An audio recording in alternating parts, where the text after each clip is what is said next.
అబ్బో ఇక్కడ కేజీ చీరలు కొంటే అర కేజీ చీరలు ఫ్రీ అంట. మంగళ్య షాపింగ్ మాల్ కేజీల్లో సేల్, టన్నుల్లో ఆనందం. విద్యాశాఖ నేడు ఏపీ వ్యాప్తంగా మెగా పేరెంట్ టీచర్ సమావేశాలు నిర్వహిస్తోంది. 1వ తరగతి నుంచి ఇంటర్మీడియట్ వరకు ఉన్న అన్ని పాఠశాలలు, జూనియర్ కాలేజీల్లో ఈ సమావేశాల నిర్వహణకు ఏర్పాట్లు చేశారు. పోలవరం జిల్లా రంపచోడవరంలోని ప్రభుత్వ ఉన్నత పాఠశాల, జూనియర్ కాలేజీల ప్రాంగణంలో జరిగే పీటీఎంలో సీఎం చంద్రబాబు, మంత్రి లోకేష్ పాల్గొనున్నారు. ఈ సందర్భంగా తల్లికి వందనం లబ్ధిదారులతోనూ సీఎం ముచ్చటించనున్నారు.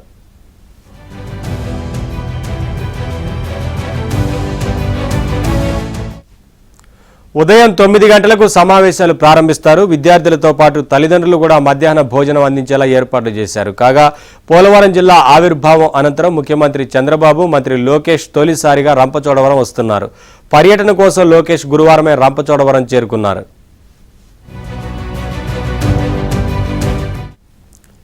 ముఖ్యమంత్రి హోదాలో చంద్రబాబు 3 దశాబ్దాల తర్వాత రంపచోడవరం వస్తుండడం విశేషం. 1995లో జన్మభూమి కార్యక్రమంలో భాగంగా సీఎం చంద్రబాబు వెళ్లారు.